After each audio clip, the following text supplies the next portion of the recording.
Question for you. Are you a leader or are you a follower? Take a second.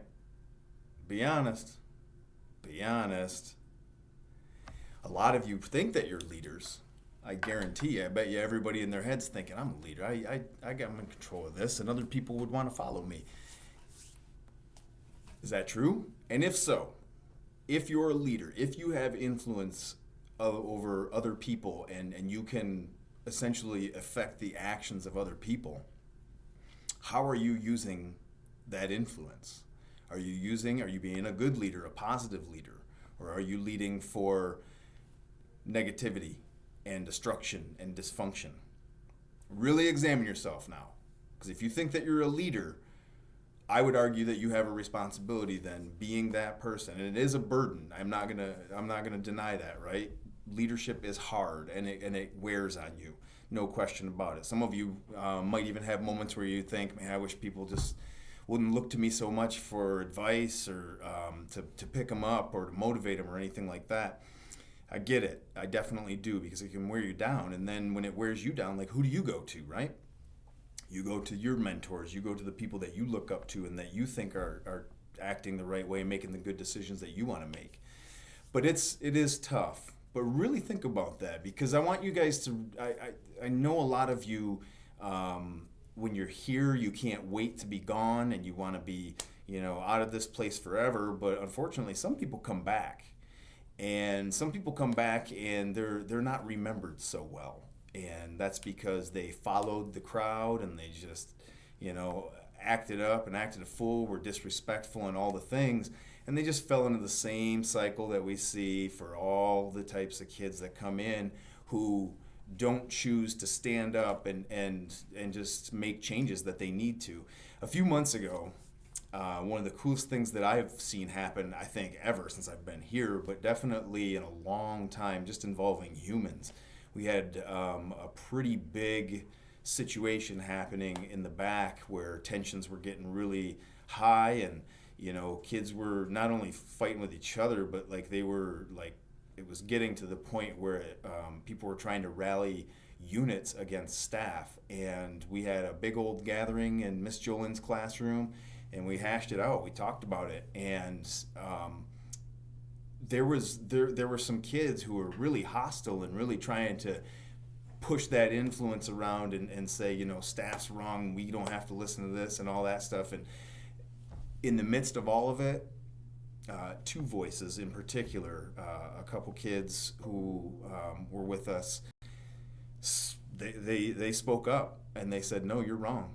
And they got yelled at, they got called names, they got accused of siding with staff, but they didn't move, man. They stayed strong in their position. And I remember those kids. I remember them very, very well because that was impressive. And that showed to me growth and leadership and breaking a cycle. That's exactly what it's all about, is breaking yourself out of the same mode that you've been in that got you in these situations, breaking yourself of bad influences, of bad decision making that led to bad relationships and all the things. It's tough, especially at your age where fitting in is super important. Like you want to just blend with the group a lot of times. But man, I just got done telling my youngest son this the other day, like who wants to be just the same kid, the same like production line of the same cookie cutter mold of the same kid. Nobody remembers those kids. Nobody remembers those people. The world history does not remember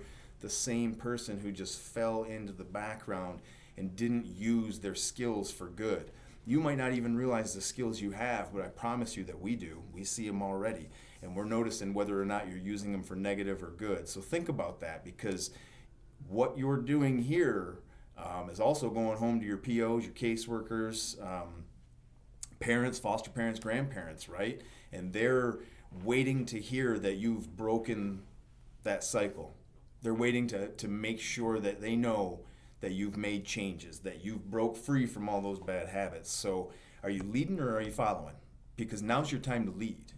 Now's your time to realize, to sit down and say, man, I know what got me here. I can see it. And if I really think about it, these are the parts that I owned. And I'm just going to stand up and I'm going to own all of my stuff, and I'm going to say, I'm going to do better. I'm going to break the cycle. That's what it is. So I don't know. A lot of people want to lead. A lot of people want to influence other people and have an effect on other people's actions and thoughts and lives. But you got a big, big choice ahead of you. We all do every single day. Every single day we have a choice. Are we going to use what we have?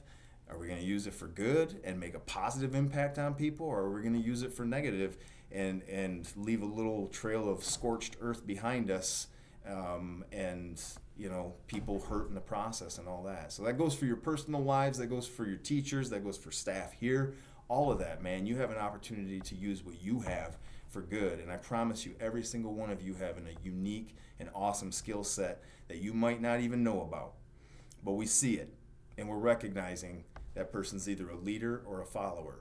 And if you ever, I hope you never ever have to come back, definitely, but man, it makes a difference.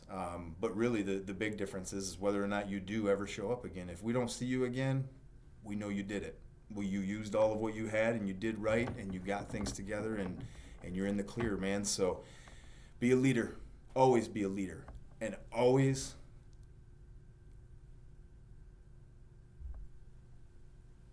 break the cycle.